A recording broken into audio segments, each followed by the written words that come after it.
February 11th, 1889, 4:23 in the morning.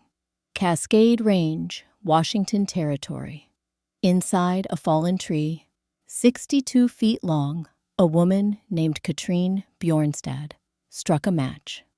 The flame caught on the wick of her kerosene lamp and spread a circle of yellow light across walls that curved overhead like the hull of an upturned ship.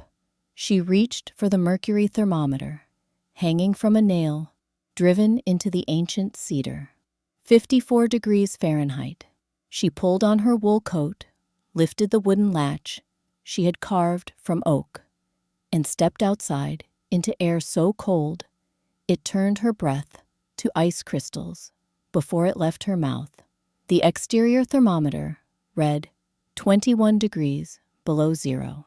The differential 75 degrees was measured documented and would save lives before dawn. 1 mile down the valley, in a cabin built from green pine logs, chinked with moss and clay, Johann Adler fed wood into a fireplace that glowed red with desperation. His wife Greta held their youngest child, 16-month-old Marta, wrapped in 3 wool blankets. The baby's lips had taken on the blue-gray color that meant hypothermia was winning. The thermometer inside their cabin read 22 degrees above zero. Johann had burned 43 logs since midnight.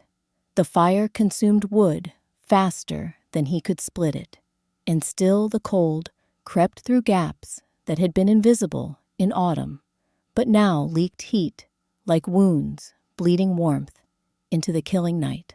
By sunrise, 7 children would be dead in 3 valleys. Katrine Bjornstad's hollow cedar would not drop below 52 degrees. Her fire would burn 4 logs over the same 6 hours that Johann Adler fed nearly 50 splits into flames that could not keep his children warm. What did this Norwegian widow understand about century-old wood and dead air that 40 homesteaders with newly built cabins did not? What knowledge from the Carpathian Mountains had traveled across an ocean and a continent to make the difference between survival and catastrophe? The answer begins not in February, but in spring, when snow still crowned the peaks and the Columbia River ran high with meltwater. Katrine Bjornstad arrived in Washington Territory on April 17, 1888. She was 37 years old. Her husband Mikael had been dead for 43 days, sewn into canvas, weighted with chain, and committed to the Atlantic, while she stood at the rail and watched the shape of him disappear into water so dark it looked black. Cholera had taken him on the crossing from Hamburg, but not quickly and not easily. He had been stabbed defending their cabin trunk from a thief in steerage. The wound had festered. Infection had weakened him. When cholera swept through the lower decks, he had no strength left to fight it. The ship's doctor told her that healthy men survived cholera. Weakened men did not. She had continued west because there was nothing behind her worth returning to. Her mother had been Norwegian, her father Ukrainian. Both were 10 years dead when she and Mikael left Bergen with $11 in American currency and everything they owned in a single canvas bag. The village in the Carpathian foothills, where her father was born, had offered nothing but poverty, administered by landlords who collected rents and never saw the forests their tenants struggled to survive in. But Mikael had been a planner. In the bottom of his trunk, wrapped in oilcloth, she had found a journal, 47 pages of notes written in his careful hand. Research about the West, about Washington Territory, about timber and homesteading and survival. On page 31, he had written, "Western Red Cedar Hollow naturally after 60 to 80 years decay. Shell cures harder than fresh lumber. Natural insulation. Native peoples used for centuries. Find one. Adapt it. Do not build what nature has already made. That was Mikhail. Always thinking 3 steps ahead. Always preparing for problems before they arrived. The journal had maps. Notes about filing homestead claims. Sketches of tools she would need. It was as if he had known he would not make it, and had left her a manual for survival, written in his own hand. She found work at a logging camp, run by a Norwegian named Niels Bergstrom, who paid her 40 cents a day to cook for 23 men. She worked from 4 in the morning until 9 at night, and slept in a lean-to built against the camp's supply shed. In 4 months, she saved $14.11. On her 1 day off each month, she walked the forest looking for what Mikhail had described: hollow logs, fallen timber, natural shelter that would not require the equipment she could not afford. A crosscut saw cost $3, an axe $2, a plow and harness $40, a horse $60 to $80 if you could find one. She had $14. She needed something different. Her grandmother had taught her to look for what the forest offered, rather than forcing the forest to give what it did not want to provide. The old woman, her father's mother, had taken her into the Carpathian woods when she was 7 and shown her how peasants survived winters that killed the unprepared. The Americans cut down trees to build houses. Her grandmother had said, in the Ukrainian, her father taught her to speak. We find the house the tree has already built. Katrine had not understood those words until July 22nd, 1888, when she followed a deer trail up a steep slope and emerged into a clearing created by a single fallen giant. The western red cedar lay across the forest floor like a ship run aground on a sea of ferns. Its trunk stretched 62 feet from the massive root disc still attached to the earth where it had stood for 300 years to the open crown where decay had consumed the smaller branches and left only the barrel intact. The tree had been 12 feet across at its base. It had fallen 80 years before she found it, perhaps longer. What remained was a shell. The heartwood had been consumed by fungi and insects, but the sapwood, that outer layer of living tissue, had resisted. Western red cedar contained oils that repelled the organisms that fed on other species. The tree had rotted from the inside out, leaving walls of cured wood harder than stone. She crawled through the crown opening with a candle and held it high. The hollow ran the full length of the trunk, 12 feet wide at the center, 8 feet of headroom at the crown of the curve. The walls were smooth-shaped by decay into surfaces that felt polished under her fingertips.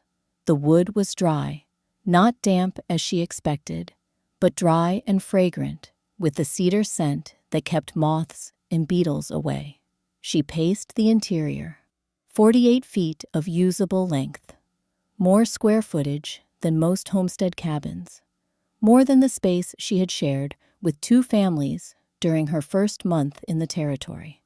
The walls were 32 inches thick on the north side, 36 inches on the south. She measured this by marking rope and pushing it through holes where branches had rotted away.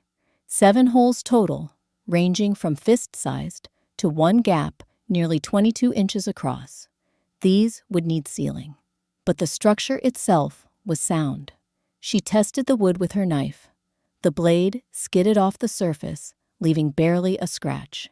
80 years of curing had transformed the cedar into something harder than fresh milled lumber. Her grandmother had been right. Old wood properly cured was stronger than new wood dried in kilns. On the north wall, near where a door might be built, she found carvings, Symbols cut with precision, weathered but visible. She could not read them, but she understood. People had used this space before. The cedar had sheltered others. She filed her homestead claim on August 15, 1888. The land office clerk looked at her map section and shook his head. "That's steep timber, ma'am. No cleared ground, no road access, no existing structures." "There is structure," Katrine said. "Natural structure." The clerk stamped her claim without further comment. His expression said what he was too polite to speak. Women filed claims, but rarely proved them up. The files were full of abandoned dreams. Katrin paid the $14 filing fee. She had 11 cents remaining. She walked back to the logging camp and gave Niels Bergstrom notice that she would be leaving his employment on September 1st. She began work on September 3, 1888. The first task was sealing the 7 holes that let in rain and light, in the cold that would come when autumn turned to winter. She gathered cedar bark from fallen timber, nearby splitting curved sections that would fit over each opening. The sealant took 3 days to perfect. Pine pitch gathered from damaged trees that wept thick amber resin. Charcoal crushed from old campfire remains. Beeswax traded from a homesteader's wife for 2 days' labor butchering pigs. The mixture, 3 parts pitch to 2 parts charcoal to 1 part wax, created a compound that hardened in 5 days and resisted water. She learned this the hard way on September 20th, when heavy rain penetrated her first attempt. She added ash from her campfire to the next batch. The improved mixture held against 3 days of wind-driven rain in early October. The largest hole, where a major branch had decayed, she sealed only partially. This would become her smoke vent. She positioned a flat stone that could be adjusted to control draft. On September 8th, 5 days after beginning work, her first visitor arrived. Niels Bergstrom rode his horse up the game trail and dismounted in the clearing. He was 44 years old, a Norwegian immigrant's son who had logged the Cascades for 19 years. He knew timber. He knew what rot looked like and what it meant. He stood at the open end where Katrine had not yet built her door and looked at the hollow interior with the expression of a man who understood he was about to witness someone's death by foolishness. "Mrs. Bjornstad." His English carried the accent of a man who spoke Norwegian at home. "I run a logging operation, 19 years. This log is hollow because the heartwood rotted. Rot means moisture. Moisture breeds mold. Mold causes pneumonia. You will sicken and die in this damp wood." Katrine climbed out of the hollow and brushed bark dust from her sleeves. She was not tall, but she had learned not to make herself smaller when men spoke as if she were a child. "Mr. Bergstrom, this cedar fell when your grandfather was young. The heartwood rotted 80 years ago. The rot finished its work. What remains is cured harder than anything your sawmill produces. Touch it, test it with your knife." Niels drew his blade and pressed it against the interior wall. The knife scraped across the surface and left only a faint mark. He pressed harder. The cedar resisted. He looked at the wood, then at Katrine, then back at the wood. "This is hard," he admitted. "Harder than it should be." "Old wood cures like wine," Katrine said. "My grandmother taught me this. In the old country, we knew these things. You will still freeze, come winter. Dead air cannot warm you. You will need fire, and fire in enclosed space, without proper ventilation, will poison you with smoke. I will have ventilation." She showed him the smoke hole. Natural draft. Heat rises. Cold enters low, smoke escapes high. This is how chimneys work. Niels examined the vent. then looked at the sealed patches, then studied the space that already resembled a room, more than a rotted trunk. "I have built 43 cabins," he said slowly. "I have never seen this attempted." He rode away without goodbye, but Katrine saw him glance back twice before the trail curved out of sight. The second visitor came September 15th. Dr. Oswald Reichmann was 58, trained in Munich, 11 years practicing in Washington Territory. He had treated more cases of pneumonia and consumption than he could count. He knew what damp conditions did to lungs. He arrived carrying his medical bag and found Katrin sealing one of the smaller holes. He watched her work several minutes before speaking. "Mrs. Bjornstad, I am Dr. Reichmann. I have come because I am concerned for your health." Katrin climbed down and wiped her hands. "I am well, doctor. Now, yes, but winter approaches. Damp wood breeds fungal spores. The spores enter lungs. I have treated 3 cases of consumption that began with patients living in poorly ventilated structures with moisture in the walls. 2 died. This wood is not damp. Come, touch it, smell it." Dr. Reichmann ducked through the opening and spent several minutes examining the walls. He pressed his palm flat against cedar testing for moisture. He found none. He leaned close and inhaled. The scent was clean, resinous, not the musty smell of rot. When he emerged, his expression had shifted from concern to puzzlement. "The wood is remarkably dry, but Mrs. Bjornstad fire produces smoke. Smoke without adequate draft causes carbon monoxide poisoning. You will sleep and not wake. I will have draft." She explained the smoke vent, the adjustable stone, the circulation that would pull smoke upward while drawing fresh air through gaps around her door, doctor. Reichmann listened with the attention of a man trained to diagnose before problems became fatal. "In theory, this could work. In practice, I have seen many theories fail when tested by winter. I hope you prove me wrong, but I fear I will be treating you for respiratory illness by December." He left his card. Katrin tucked it into her pocket, though she knew she could not afford his services. The third visitor came September 22nd. Reverend Ezekiel Thorne was 56, 8 years preaching in the valley. He rode a gray mare that picked carefully up the steep trail. He dismounted slowly, favoring his left leg, where a war injury still troubled him. "Mrs. Bjornstad," his voice carried educated Eastern vowels, "I must speak with you about a matter of some delicacy." Katrin set down her work and waited. A widow, living alone in the forest, away from the community's eyes, away from the propriety that Christian society demands of women, particularly unmarried women. "Surely you understand that tongues will wag. Your reputation, my reputation," Katrin interrupted her voice level, "will be that I survived when others did not. That is the only reputation that matters to me, Reverend." His face colored. "I mean no disrespect. I am concerned for your spiritual welfare. A woman alone is still a woman with a legal homestead claim filed with the territorial government. I will prove up in 5 years if God grants me life. What people say is between them and their consciences." Reverend Thorne stood silent, then nodded slowly. "I see you are determined.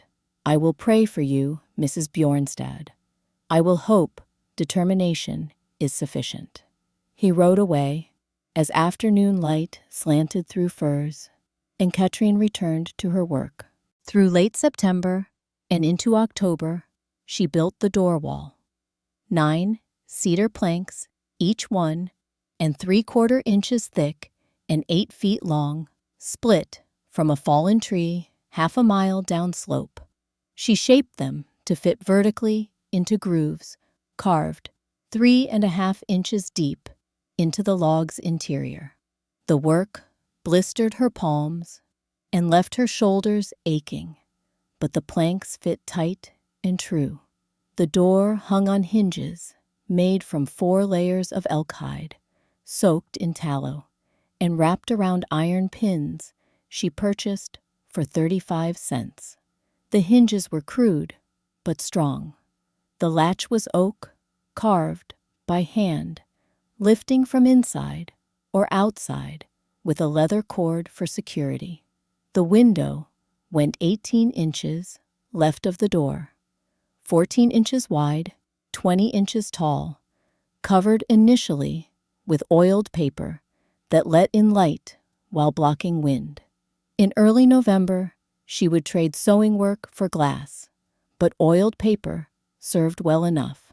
On October 10th, Niels Bergstrom returned with his wife. Inger Lindquist Bergstrom was 42, with the strong hands of someone who had worked alongside her husband for 20 years. She carried warm bread wrapped in cloth. Niels watched Katrine hang the door. He watched her test the swing, adjust the fit test again. When she finished and the door closed with a solid sound, leaving no visible gap, he spoke. "That is carpenter work. Good work. Who taught you?" "My father, Stavanger shipwright. He said wood is wood, whether it floats or stands." Niels tested the door himself, opening, closing, examining hinges and latch. This will hold.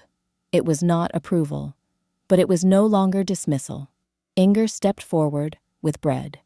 "I thought you might want something besides your own cooking."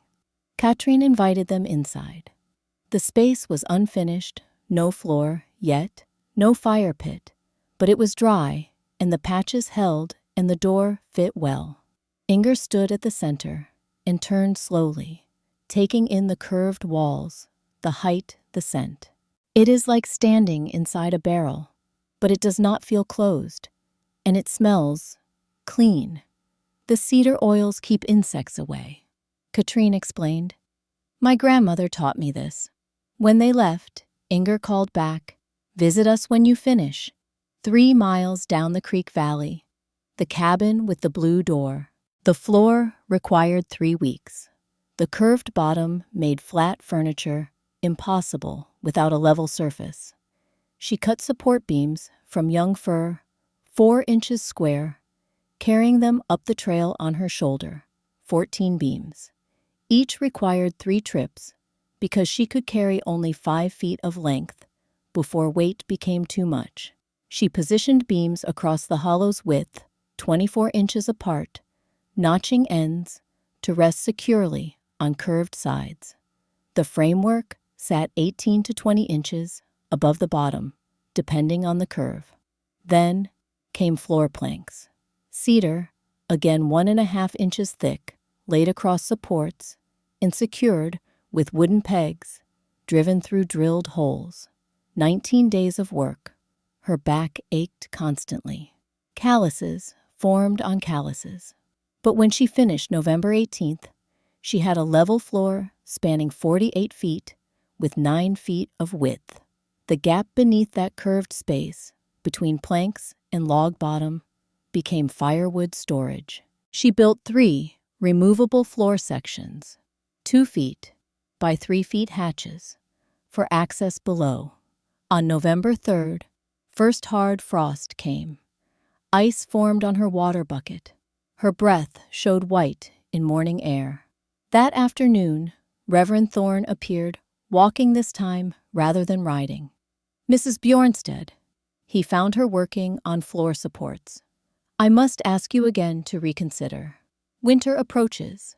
The church has a room behind the schoolhouse. Small, but warm. You would be welcome until spring." Katrine did not stop working.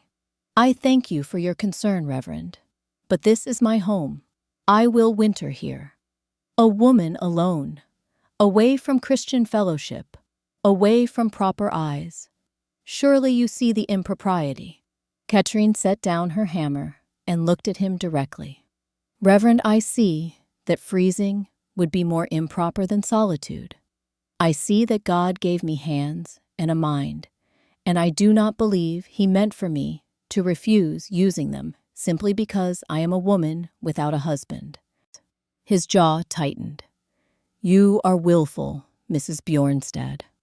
"I am alive, Reverend. I intend to remain so."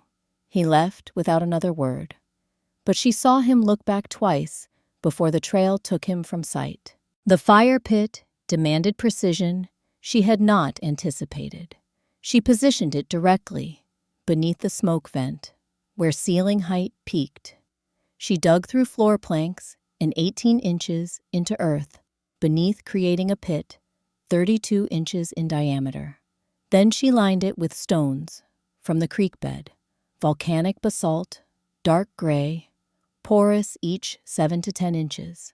She knew from her grandmother that certain stones exploded when heated. River stones holding moisture in their centers could shatter. Basalt, porous and dry, would absorb heat and release it slowly without breaking. She carried 92 stones up the trail over 5 days. Each weighed 8 to 12 pounds. Her shoulders ached. Her legs trembled. But she built the fire pit with care, each stone tight against its neighbor, creating a ring that would contain fire without allowing sparks to reach wooden floor. Then came the test that would determine survival or death. November 15th. She built her first fire. 4 logs each, forearm thick, arranged in a pyramid with kindling beneath. She lit it and watched. Smoke rose and filled the interior completely. Within 2 minutes, her eyes watered. Within 4, she was coughing, choking, stumbling toward the door. The smoke vent was not drawing. Draft was insufficient. She extinguished the fire, opened the door wide, and sat outside while smoke cleared, feeling failure settle in her chest like a stone. This was the moment she later told her students about. The moment when theory met reality and reality won. The moment when she understood that knowledge from the Carpathian Mountains was not enough. She needed to adapt, to learn, to fail, and try again. She spent 3 days adjusting the vent, enlarging it slightly, repositioning the stone cover, testing configurations. The breakthrough came November 18th. The key was not vent size, but temperature differential. When the interior was cold, draft was weak. But if she started the fire, small, warming the space, gradually rising, heat created suction that pulled smoke upward. She tested again. 4 logs arranged loosely with thumb-sized gaps. The fire caught. Smoke rose. And this time it flowed upward through the vent, like water finding its natural course. She had succeeded. 4 logs burned 6 hours. Too many at once created too much smoke. Too few provided insufficient heat.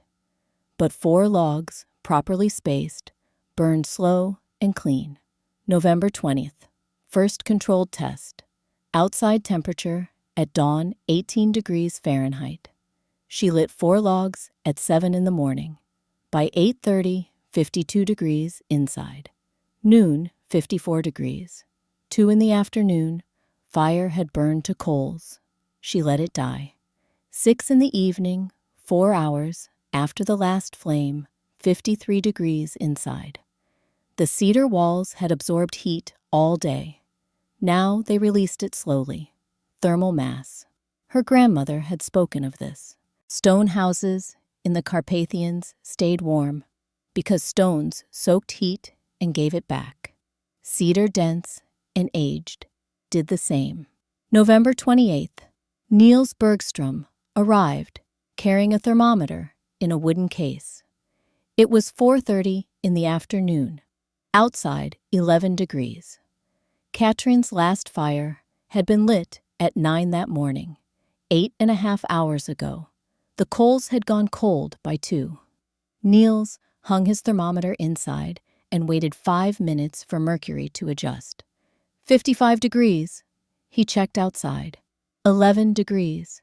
He looked at Katrine, at the cold fire pit, back at the thermometer. How much wood are you burning each day? 4 pieces, sometimes 5, each about the size of my forearm. I burn 28 to 30 splits.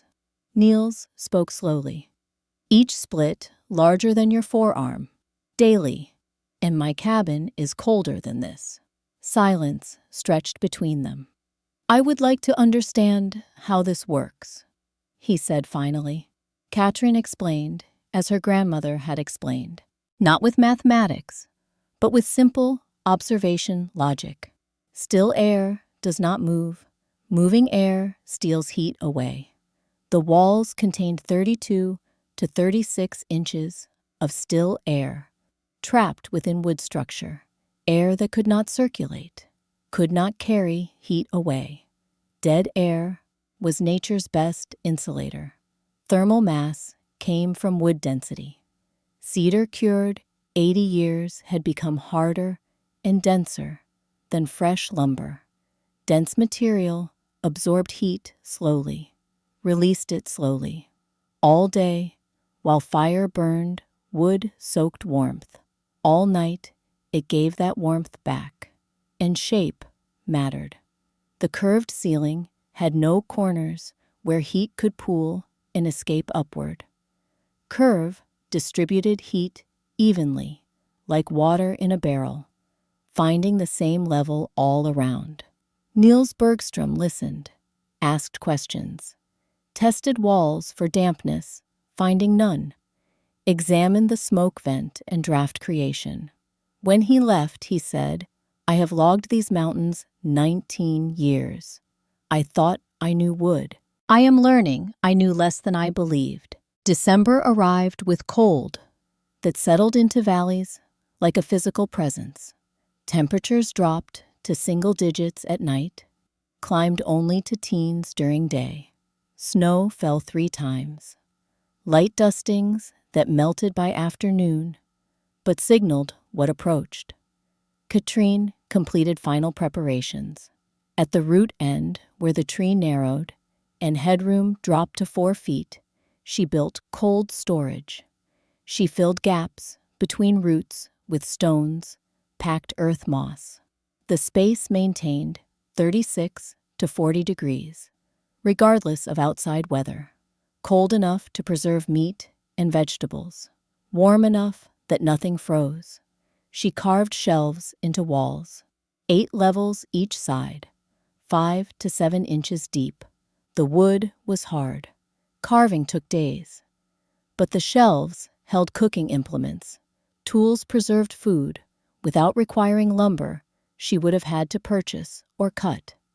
She built a bed frame against the north wall, 6 feet long, 3.5 feet wide, strung with rope, supporting a mattress of dried ferns and cedar boughs covered with tanned deer hide. The bed sat 2 feet off floor, high enough that warmth rising from the fire pit would reach it.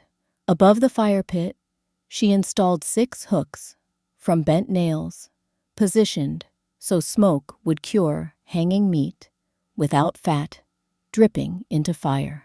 December 18th, supply inventory complete. 2 4/10 cords, split cedar, stacked beneath floor.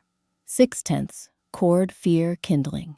73 pounds, smoked venison and elk.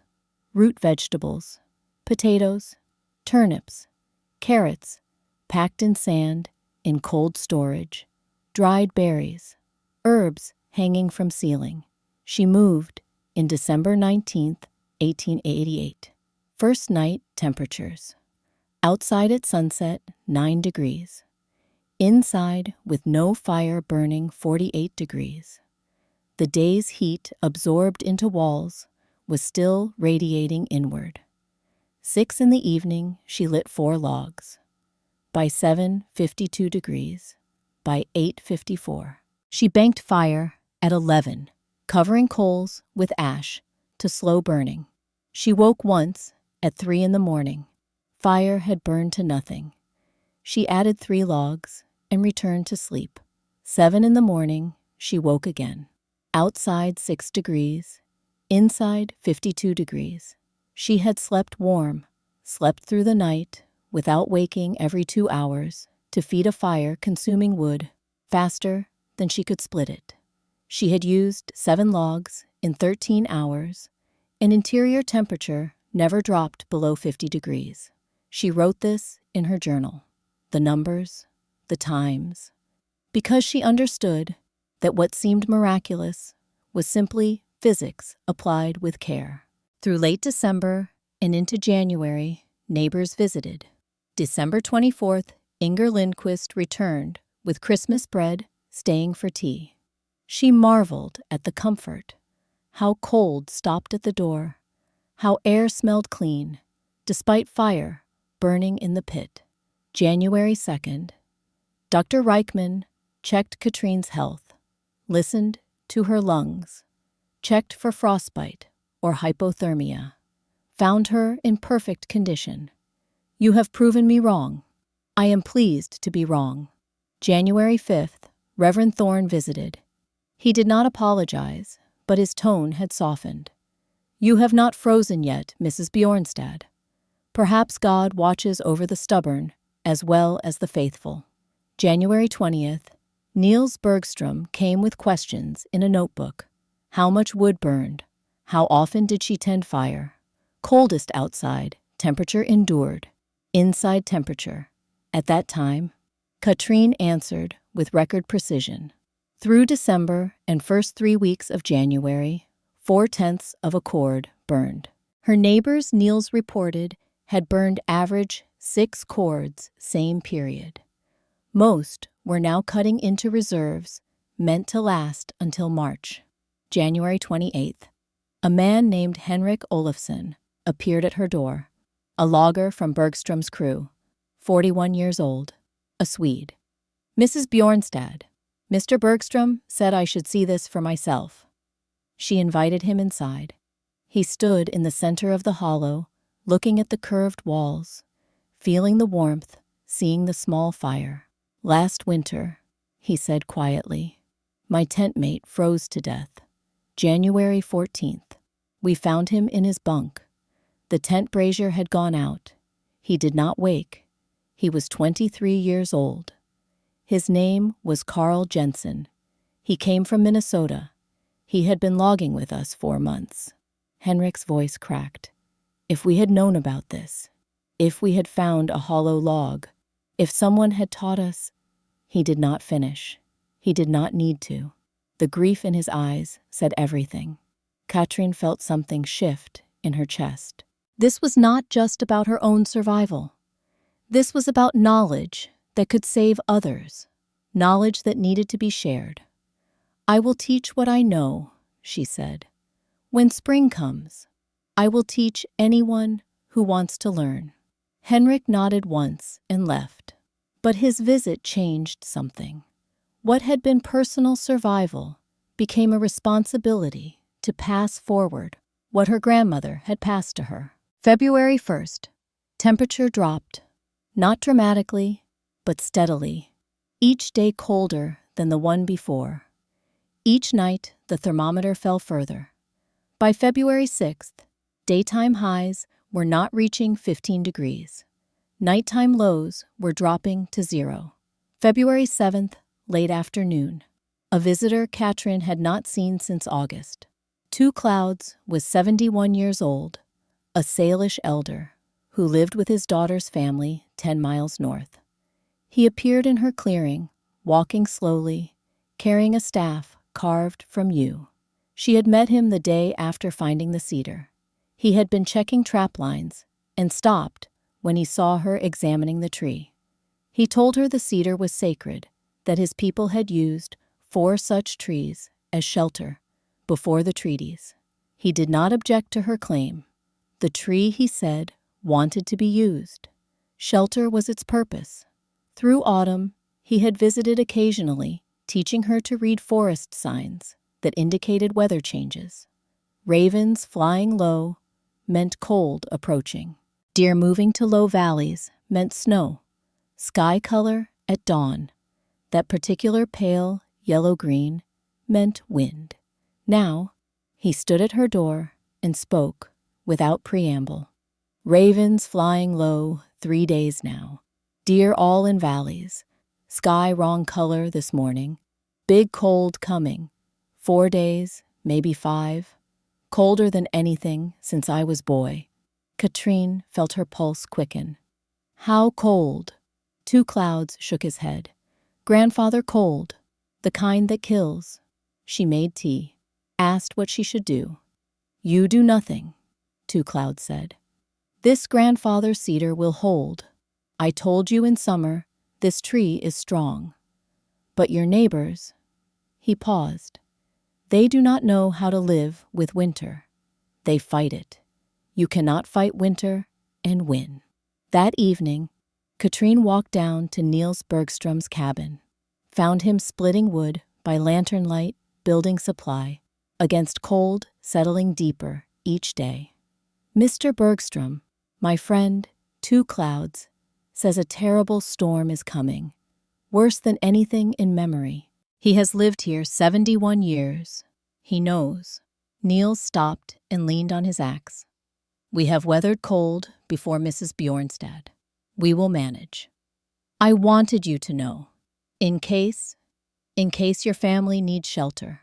Niels studied her face in lantern light. You think it will be that bad? I think Two Clouds does not give warnings lightly. Niels nodded slowly. I thank you. But my cabin is well built. We will endure. Katrine walked back through darkness, so complete, the stars seemed close enough to touch. Temperature was dropping. She could feel it in the air. Cold had weight. Cold had presence that announced itself before thermometers confirmed. She added an extra cord of wood to storage, just in case, checked supplies, sealed every gap around door and window, and waited. February 8th, the sky turned the color Two Clouds described. Pale, yellow-green at dawn, like ice with sickness in it. By noon, temperature had fallen to 8 degrees and was still dropping. By sunset, 2 degrees above zero. By midnight, 0, then 2 below, then 5 below, and still falling. The storm that would be remembered as the White Death had begun. February 9th, 1889. Dawn temperature 12 degrees below zero. By noon, 16 below. By sunset, 18 below, and still falling. 1 mile down valley, Johann Adler fed wood into his fireplace with desperation born of watching his children slowly surrender to cold that should not be possible inside a home where fire burned continuously. His cabin was 3 years old. Built from pine logs, he had felled himself, chinked with moss and clay that seemed adequate in September, but had shrunk and cracked as green wood dried through 2 winters. The gaps were small, invisible in warm weather, but cold found them with the precision of water finding cracks in stone. His wife Greta sat in the rocking chair nearest the fire, holding 16-month-old Marta, wrapped in 3 wool blankets. The baby had stopped crying an hour ago. Sick children cried. Dying children went silent. Liesel 7 and Klaus 5 huddled in the bed against the far wall, buried under every quilt the family owned.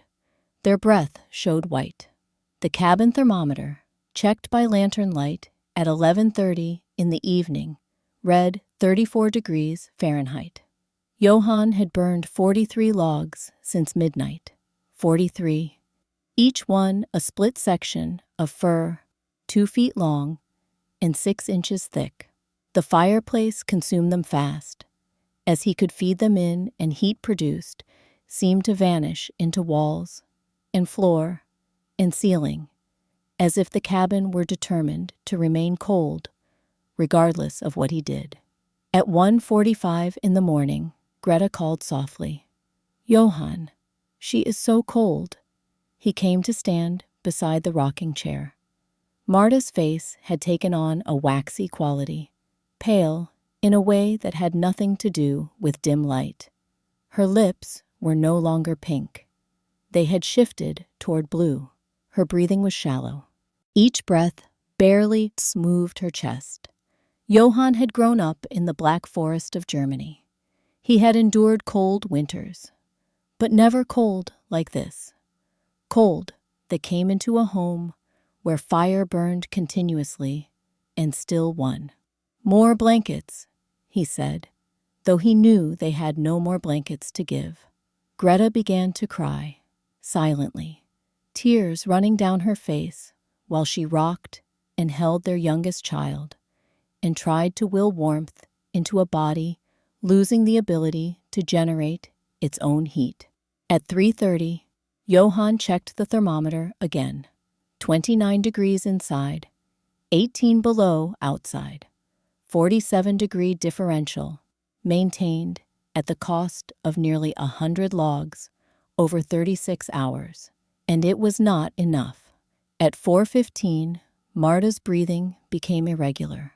Long pauses, gasps that sounded like drowning. Johann made his decision. He wrapped his daughter in his own coat, told Greta he would return, and walked out into darkness and cold so severe it seized his lungs and made each breath feel like inhaling ground glass. 3/4 of a mile up valley, Niels Bergstrom was not sleeping. His cabin was better built than most. Seasoned lumber from his own mill, chinked with oakum and sealed with pitch. But better built did not mean warm enough. Interior temperature at 2 in the morning, 37 degrees. By 4:35, his wife Inger lay beside him, wearing 2 nightgowns and a wool coat, covered with 4 blankets, still shivering. Niels had burned 87 logs in the past 48 hours. He counted each one, watching the pile beside his fireplace diminish at a rate that meant he would exhaust his winter supply by end of February if this continued. And the cold was continuing. He could feel it. This was different from ordinary winter cold. This was cold that killed. Grandfather cold, as Two Clouds called it. The kind that found weaknesses in structures and bodies and exploited them without mercy. At dawn, 6:30 in the morning, outside, temperature was 16 below zero. Inside Niels's cabin, 37 degrees. He had maintained that by burning continuously, tending fire every 20 minutes, never allowing it to die, even slightly, he looked at his woodpile, looked at his wife, shivering despite layers, thought about the Norwegian widow in her hollow log, and wondered if what he had seen in November had been real, or if he had misread the thermometer in dim afternoon light. 2 miles south, Dr. Oswald Reichmann sat alone in his cabin, contemplating the irony of a medical doctor freezing to death in his own home. His cabin was well stocked with supplies: morphine for pain, quinine for fever, laudanum for sleep, surgical instruments and bandages, and all the tools of his profession. None would keep him warm. At 5 in the morning, interior temperature 32 degrees. At 6:31, his hands always steady, performing surgery had begun to tremble, not from fear, from the body's involuntary response to cold that had crossed from uncomfortable into dangerous. He had burned 74 logs since midnight on February 9th. He had a cord and a half remaining. At this consumption rate, he would exhaust supply by mid-March, assuming he lived that long. At 7, he made coffee and wrapped both hands around the cup for warmth. The coffee cooled in less than 4 minutes. He drank it quickly, feeling heat travel down his throat into his stomach. A small island of warmth in a body slowly surrendering to cold. He thought about Katrin Bjornstad, thought about examining her in January and finding her in perfect health, living in space that by all medical understanding should have been cold and damp and breeding respiratory disease. Instead, she had been warm and dry and entirely comfortable. He had dismissed it as good fortune. Now, sitting in his cabin that refused to stay warm, despite his best efforts, he began to understand. It might have been something else, something universities did not teach. At Katrine's hollow cedar temperature, at dawn, 52 degrees Fahrenheit, outside 16 below zero, inside 52 above, 68-degree differential. She had lit her fire at 6 the previous evening. 4 logs burning slow and clean. Midnight added 4 more. 4 in the morning added 3. The fire burned now small and steady.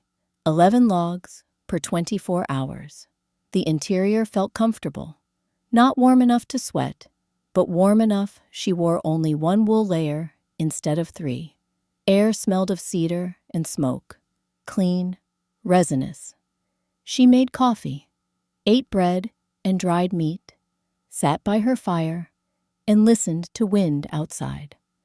Wind that could not find purchase on smooth bark, that flowed around the curved surface like water around stone. She did not know Johann Adler was walking through dark toward her door. Did not know that by day's end she would be sheltering 11 people in a space designed for one. Did not know the storm would continue 4 more days, kill 73 people across 3 valleys, and that her hollow cedar would save every life that found its way to her door. She only knew she was warm, and that the tree, which died 80 years before she found it, was keeping her alive. At 6:15 in the morning, someone pounded on her door. Katrin opened it to find Johann Adler, ice in his beard, holding a bundle wrapped in his coat. His face was drawn with exhaustion and fear. "She stopped moving," he said. His voice cracked. "Please, God help us, please." Katrin did not ask questions. She pulled him inside and closed the door, took the bundle from his arms, unwrapped it carefully. Baby Marta's skin was cold to touch. Lips were blue, eyes closed. But she was breathing, shallow and slow, but breathing. "Bring all of them," Katrin said. "Your wife, your other children. Now, run." Johann ran. Katrin wrapped Marta in blankets. She had been warming near the fire, held the baby close to her own body. She could feel the child's heart beating, fast and thready. She placed her near the fire pit, not close enough to burn, close enough that radiant heat would reach her. 6:30. Johann returned with Greta and the 2 older children. Liesel was crying. Klaus was silent, his face pale. Greta could barely walk, stumbling in the doorway, her hands so cold she could not feel her fingers. Katrin stripped Marta's frozen clothes and wrapped her in dry blankets that had been hanging near the ceiling, warmed by rising heat. She placed the baby between herself and Greta, using body heat to warm her. Gave Liesel and Klaus hot water to drink. Not coffee or tea, just water warmed to a temperature that would not burn, but would carry heat into their centers. Johann sat on the floor, watching the thermometer on Katrin's wall. 55 degrees. In a tree, in a hollow log. 55 degrees when his cabin built with his own hands could not maintain 30, despite a fire consuming wood like a furnace. He began to cry, not just from relief, though relief was part of it, but from understanding that his children had been dying in his home, and he had not known where else to turn until desperation drove him up the mountain to a woman everyone said was mad. 7:45. Another knock. Niels Bergstrom stood outside, supporting his wife. Inger's lips were pale. Her feet, when Katrin removed her boots, showed white patches of early frostbite. Mrs. Bjornstad, Niels said quietly, I did not know where else to go. Come in. There is room. 9:20. Dr. Reichmann arrived, carrying his medical bag. His hands shook. His face was drawn. Mrs. Bjornstad, my chimney cracked from the cold. The smoke. I could not breathe. You are welcome here. 11 in the morning. Reverend Ezekiel Thorne knocked softly. His hands were wrapped in cloth. When Katrine unwrapped them, she saw white-gray frostbite on 3 fingers.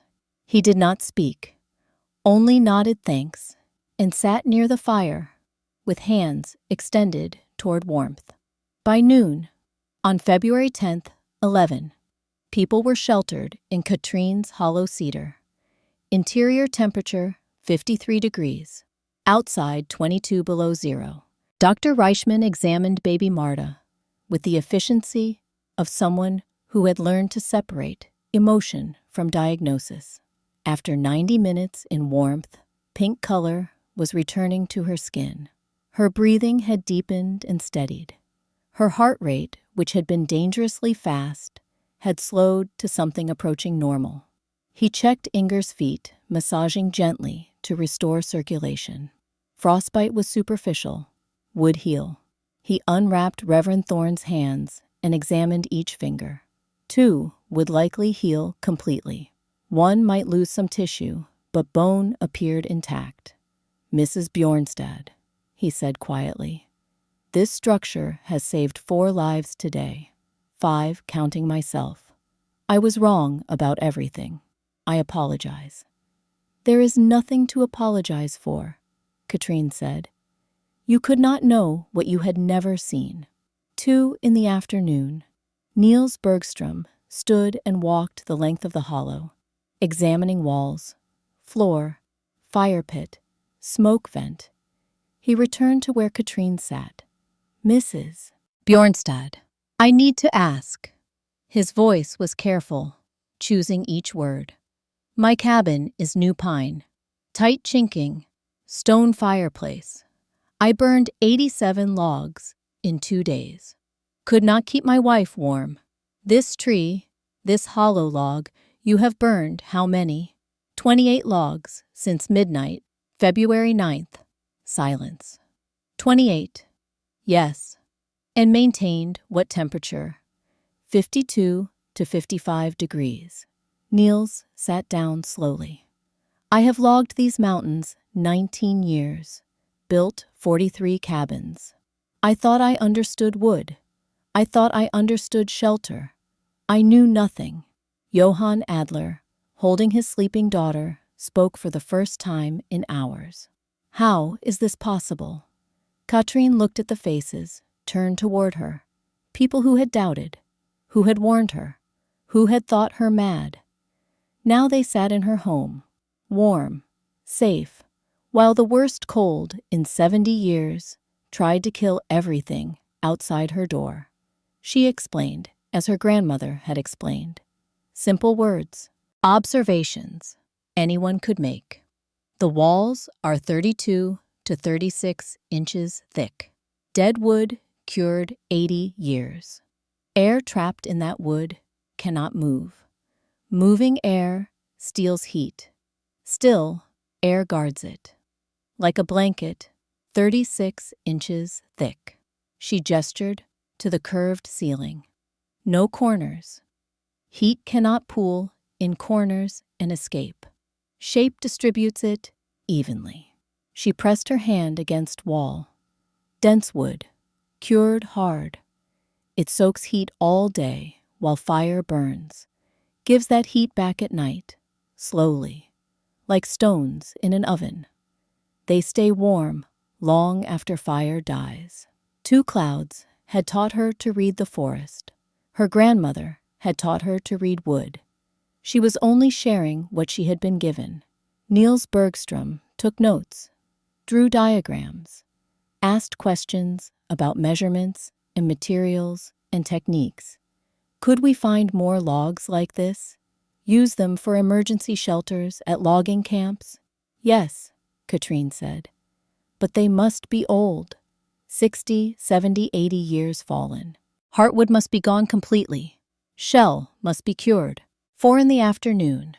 Two clouds arrived, appearing at the door, as if he had known he would be needed. He looked at the 11 people crowded into the hollow and nodded once. Grandfather Cedar takes care of its people. He stayed an hour, adding his knowledge to what Katrine had explained.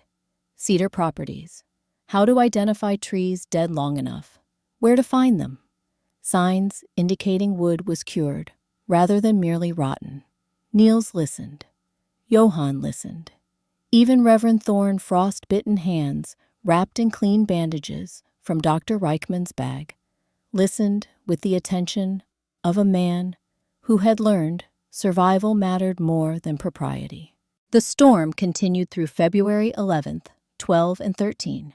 Temperature did not rise above 8 below zero until afternoon of February 13th. During those 4 days, all 11 people remained in Katrine's hollow. She burned 19 logs over the 48 hours of February 11th and 12th, 9.5 logs per day for 11 people. The mathematics was irrefutable. In Niels Bergstrom's cabin, built by a man who knew logging better than anyone in the valley, it took 43 logs per day to maintain temperature barely above freezing for 2 people. In Katrine's hollow cedar, it took 9.5 logs per day to maintain temperature above 50 degrees for 11 people. The difference was not in the wood being burned. It was in understanding what shelter truly meant. February 12th, evening.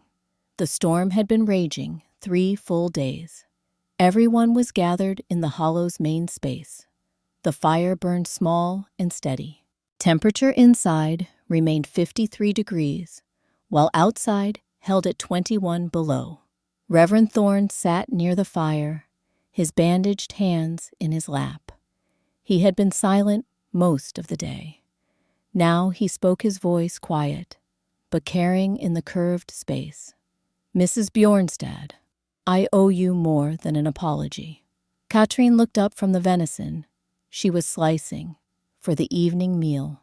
I came to your door in September and spoke of propriety, of what was proper for a Christian woman, of reputation and the eyes of the community. He paused, struggling with words. I spoke of everything except what mattered. I spoke of pride, disguised as piety. He looked at his hands. These fingers are frostbitten, because I refused to believe a woman could know more than I did about survival, because I trusted in my own cabin, built by men I respected, rather than considering that wisdom might come from unexpected sources. His voice cracked slightly. My pride nearly cost me my hands. Johann's pride nearly cost him his daughter. We thought we knew better. We were wrong. He looked directly at Katrine. You told me in September that you intended to survive. I dismissed that as foolishness. You were right. I was the fool. And I am sorry. Silence filled the hollow. Not uncomfortable, but weighted with the recognition that something important had been said. Katrine set down her knife. Reverend, my grandmother once told me that wisdom is recognizing when God speaks through someone you did not expect to hear him through. She said the hardest prayers to answer are the ones we refuse to recognize because we do not like the messenger. She looked around at the faces watching her.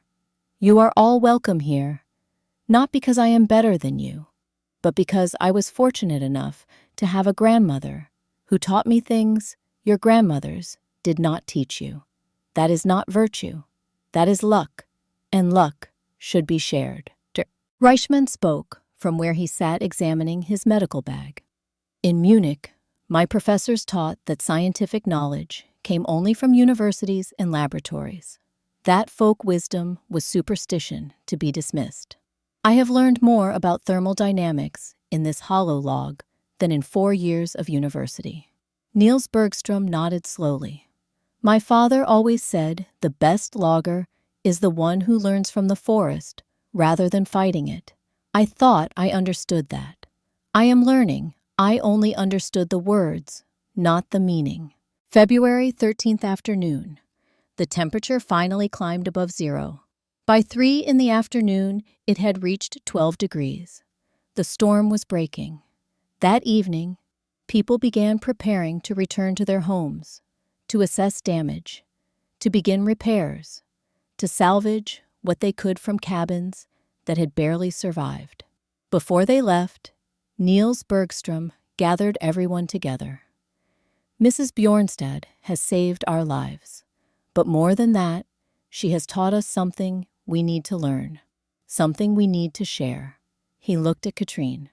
When spring comes, will you teach others what you have taught us, not just about hollow logs, but about working with the forest, about reading weather, about understanding shelter? Yes, Katrine said. I will teach anyone who wants to learn. Johann Adler, holding Marta, who was now sleeping peacefully, spoke softly. My daughter is alive because you did not turn us away, because you had space in your home and warmth to share. I will never forget this. Your daughter is alive because you were brave enough to ask for help, Katrine said. That takes more courage than people understand. One by one they left, back to their damaged homes, back to their cold cabins. But they left changed. They left understanding that survival was not about conquering the wilderness. It was about learning from it. Katrine stood in her doorway, watching them go. The temperature was still only 12 degrees, but the storm had broken. The worst was over.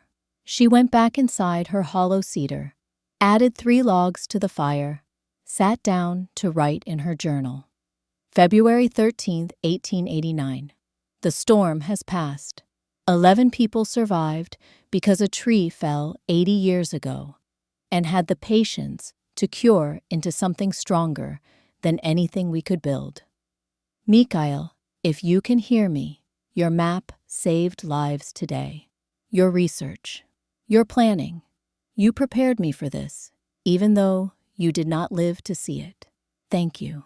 She closed the journal, looked at the curved walls around her, listened to the fire crackle and the wind outside that was finally beginning to diminish.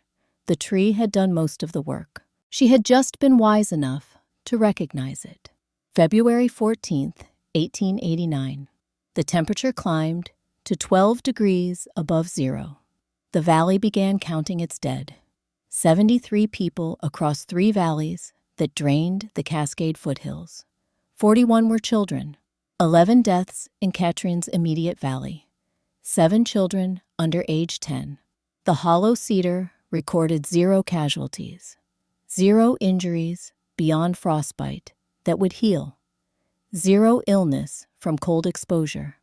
The numbers told a story that would change how people built in the mountains for generations to come. Through late February and into March, the aftermath of the White Death storm revealed itself in ways both practical and profound.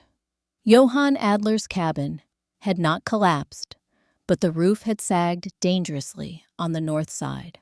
On February 16th, when he climbed up to assess damage, he found that the weight of ice and snow had compressed the ridge beam nearly 3 inches. Another day of storm, and the entire structure would have failed. He spent 2 weeks shoring up the roof, with additional supports, working in cold, that still dropped below zero at night. Every time he drove a nail or cut a timber, he thought about the hollow log where his daughter had been saved, about walls 36 inches thick that shed snow before it could accumulate, about a curved surface that had no weakness for weight to exploit. The Sullivan family's cabin, 3 miles south, had lost a portion of its roof completely.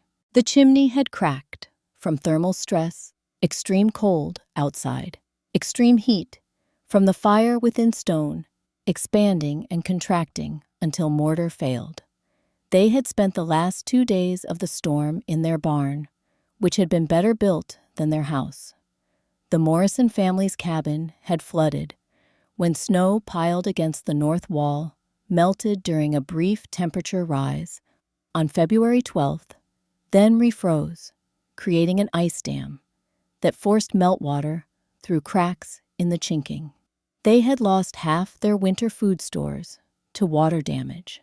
But more than physical damage, the storm had broken something else: the certainty that men who had built cabins for 20 years knew what they were doing, the belief that new lumber and proper technique were superior to anything nature provided. Niels Bergstrom was the first to act on what he had learned. March 12, 1889. Niels organized an expedition. 8 loggers from his crew, plus 2 clouds as guide. Their mission: find hollow logs suitable for emergency shelters. They returned March 15th with locations for 3 cedars. One was 41 feet long, walls 28 to 34 inches thick. The second was 36 feet slightly smaller. The third was massive, 71 feet long, 15 feet wide at the center, but with sections too rotted to be safely used. By March 28th, the first emergency shelter was completed. The 41-foot hollow log, positioned at a logging camp 15 miles north.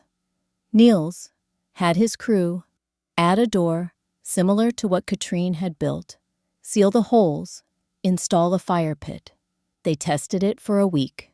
Results: interior maintained 48 to 52 degrees with a small fire. Fuel consumption was 1/3 what the bunkhouse required. 8 men could shelter comfortably in space that cost nothing but labor to prepare. By April 1889, Niels had implemented hollow log warming huts at 4 of his logging camps. He established a new rule: anytime temperature dropped below 10 degrees Fahrenheit, work stopped and men sheltered in the hollow logs until weather improved. In the winter of 1889 to 1890, Bergstrom Logging recorded 0 deaths from cold exposure. Previous 5 winters had averaged 2 to 3 deaths annually. The logs worked. May 2, 1889. Katrine began teaching. The class met in the Valley Schoolhouse every Thursday afternoon. She called it Forest Architecture Learning from Nature Rather Than Conquering It. 19 women attended. 12 men, including Niels Bergstrom and Johann Adler. Ages ranged from 17 to 63.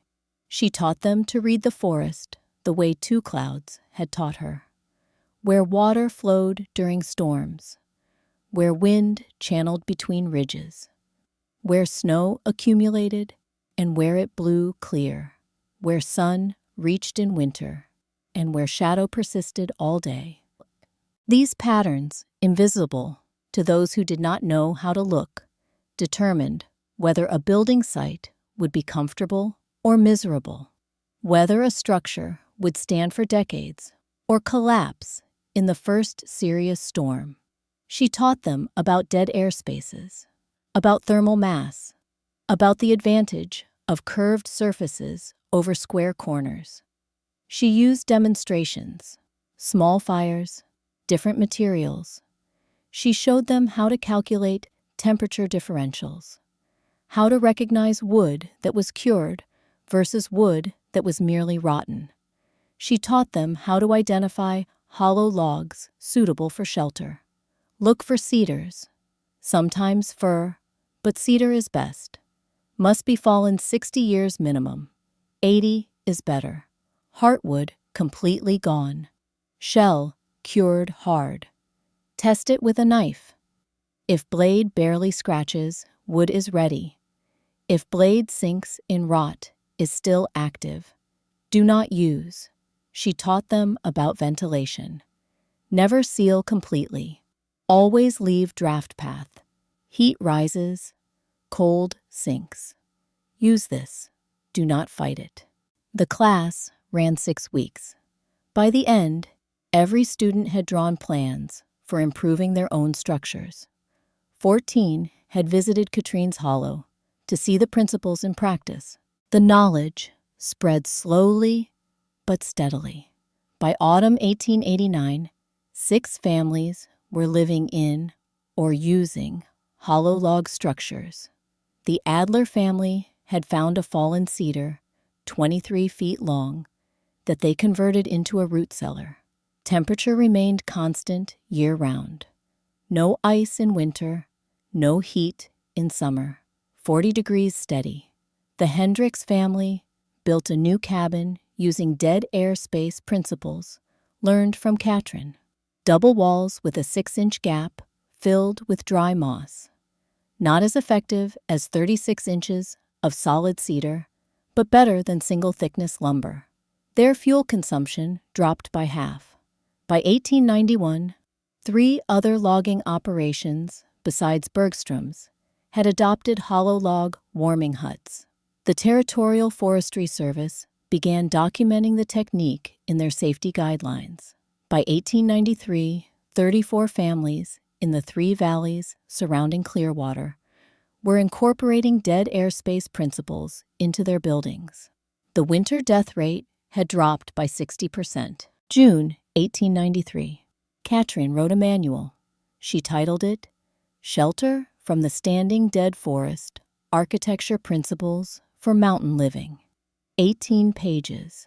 Illustrated with diagrams she drew herself, showing how to identify suitable hollow logs, how to seal them, how to create ventilation, how to install fire pits. She included temperature data from her own measurements, fuel consumption calculations, cost comparisons. She made the first 73 copies by hand, writing each one carefully, checking each diagram for accuracy. She distributed them free to anyone who asked. The number 73 was not random. One manual for each person who died in the White Death Storm. A memorial in practical knowledge. A way of ensuring their deaths taught something that might prevent future deaths. A merchant in Clearwater, who had learned bookbinding, offered to make additional copies at cost. By autumn 1893, 143 copies existed. They circulated through logging camps, homesteads, territorial offices. In 1896, the territorial government printed 200 more and distributed them to ranger stations and land offices throughout Washington. Katrine received no payment. She had not asked for any. Knowledge she believed was meant to be shared, not sold. The economic impact was documented by merchants and mill owners who noticed changes in lumber and fuel consumption patterns.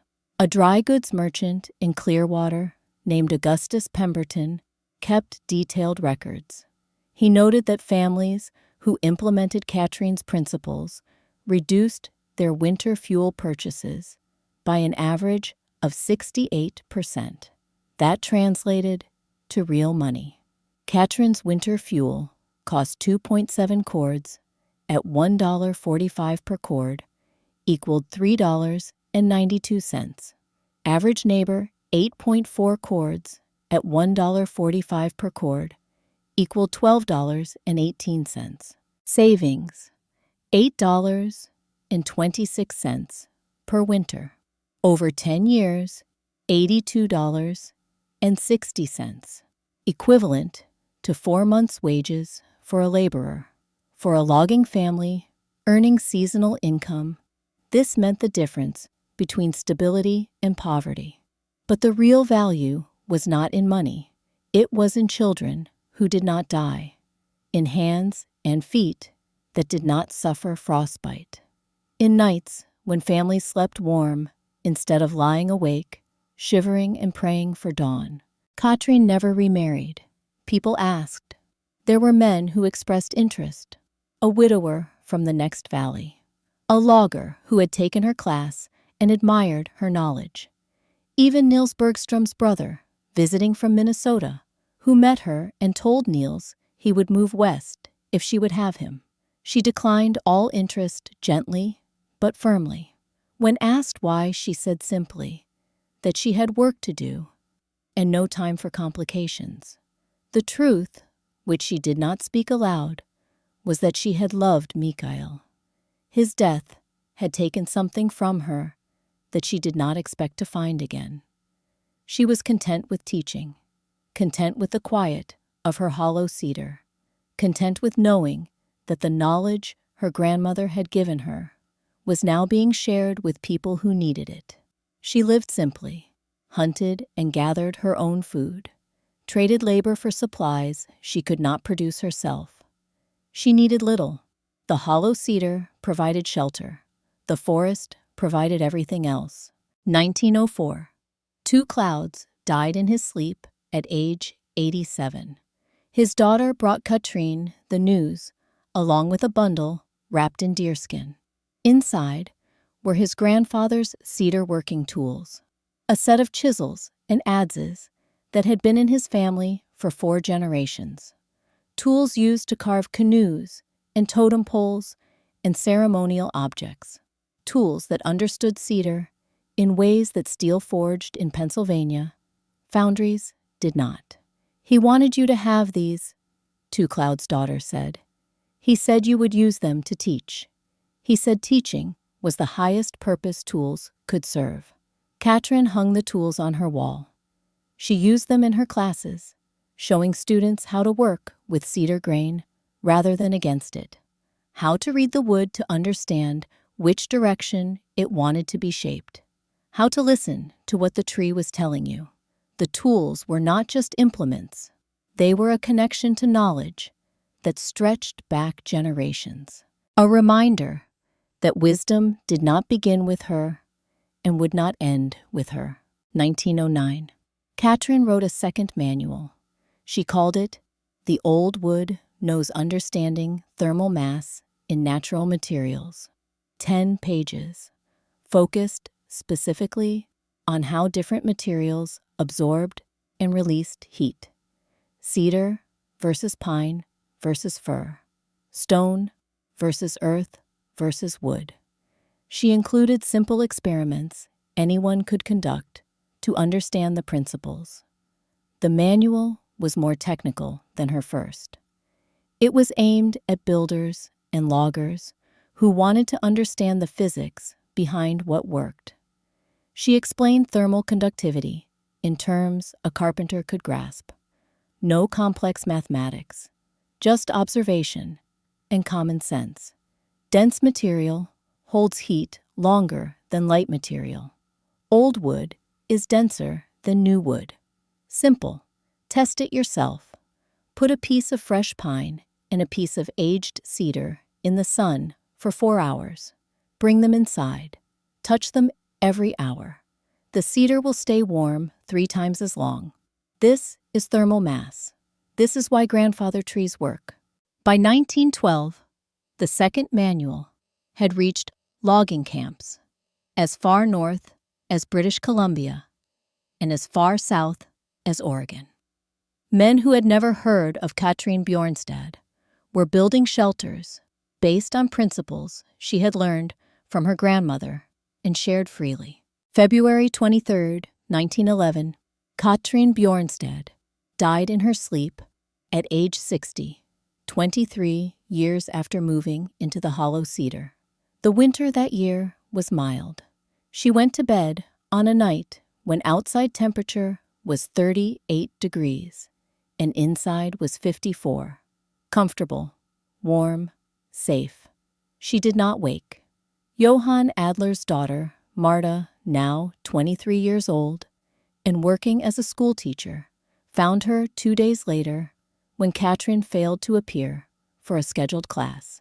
She was lying in her bed, hands folded on her chest, face peaceful. On the small table beside her bed was her journal, open to the last entry. February 21st, 1911. 23 years. The cedar that sheltered me is beginning to fail. Small sections of wall are softening. Rot is finally claiming what it should have claimed a century ago. I have perhaps another 2 years before the structure becomes unsafe. That is time enough to find someone to continue the teaching, to pass forward what was passed to me.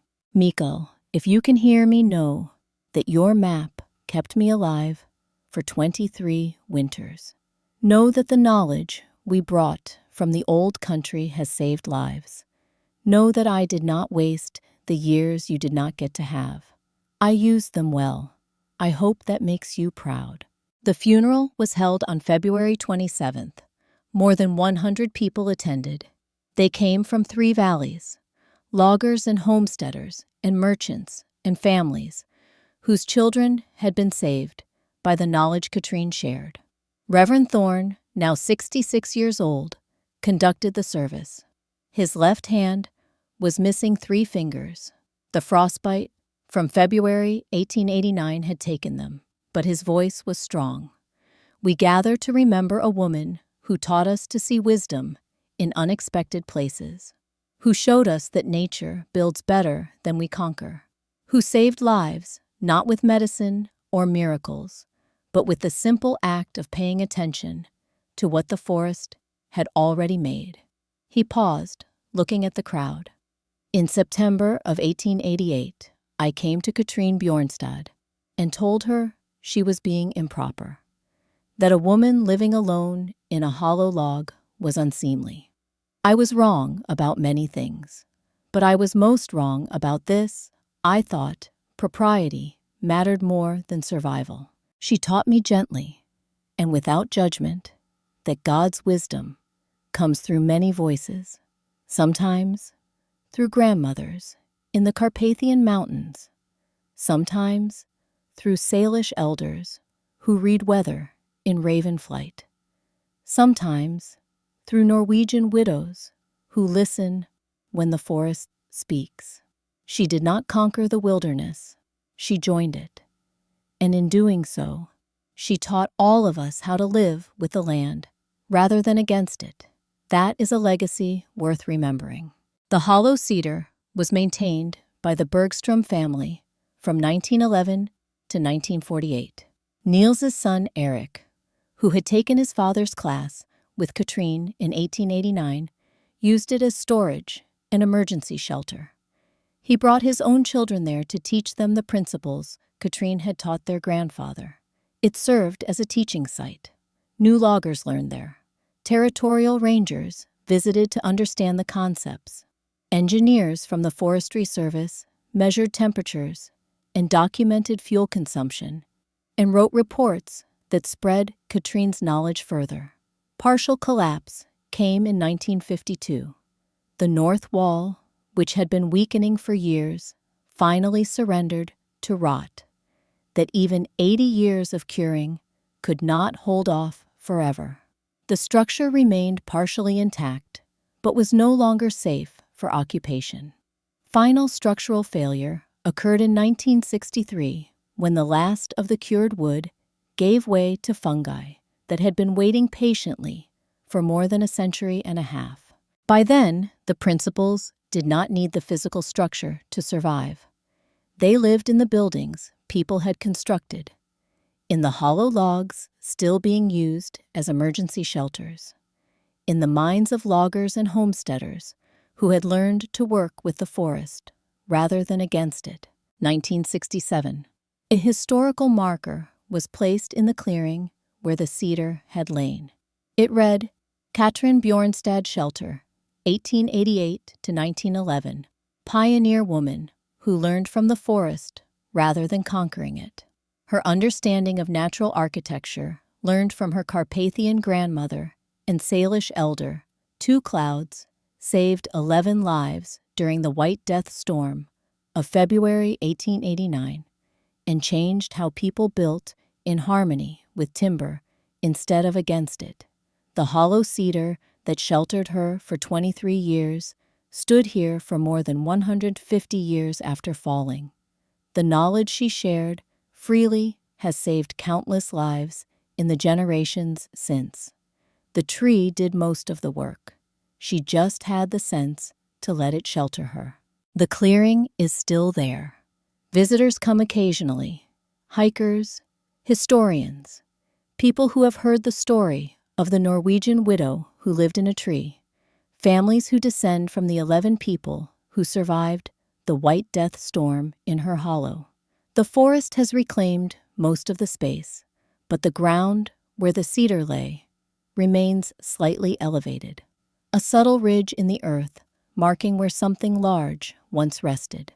The old-timers in the valley, great-grandchildren of people who knew Katrin, still tell the story. They tell it around fires in winter. They tell it to children who think they know everything about survival. They tell it as a reminder that sometimes the wisest thing is not to conquer nature, but to ask what it has already built. Marta Adler, who became Marta Adler Thompson after marriage, lived to age 93. She died in 1982, never having forgotten the night she nearly froze to death as a 16-month-old baby, or the warmth of the hollow cedar that saved her. In her will, she left money to establish a scholarship for students studying forestry and sustainable building practices. She called it the Katrin Bjornstad Memorial Scholarship. The first was awarded in 1983. As of 2024, 147 students have received it. Many of those students are now building homes and designing shelters that incorporate principles Katrin learned from her grandmother and shared freely more than a century ago.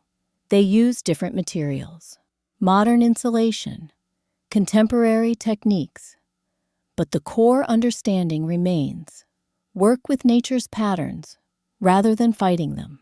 Use thermal mass. Create dead air spaces.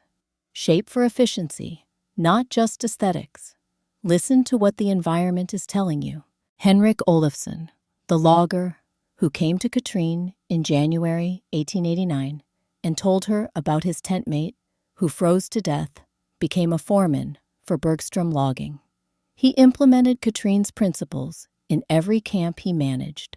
From 1890 until his retirement in 1923, camps under his supervision recorded 0 deaths from cold exposure. Industry average for that period was approximately 1 death per 100 logger seasons.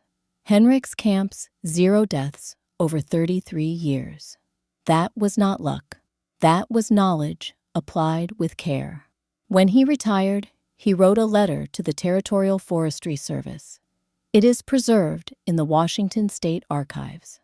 I have spent 33 years ensuring men do not die the way Carl Jensen died. I have done this by implementing principles taught to me by a Norwegian widow who lived in a hollow log. Every man who worked for me and went home alive to his family owes a debt to Katrin Bjornstad. I cannot repay that debt, but I can ensure her knowledge does not die with my generation. Please ensure these principles are taught to every forester, every logger, every ranger who works in these mountains. Do not let her wisdom be forgotten. The Forestry Service listened. Katrin's principles became part of official safety training. They remain in those training manuals today, though her name is not always attached. Knowledge has a way of becoming anonymous as it spreads. But the people who knew her never forgot. The cedar that fell in 1808, 80 years before Katrin found it, sheltered her for 23 winters. The knowledge she learned from Two Clouds and from her grandmother, and from the tree itself, saved hundreds of lives in the generations that followed. Not because she was stronger than the wilderness, not because she bent nature to her will, but because she had the wisdom to see that the forest had already created what she needed. She only had to listen. She only had to look. She only had to understand that sometimes the house is already built, and wisdom is knowing how to find it. The tree did most of the work. Katrine Bjornstad just had the sense to let it shelter her.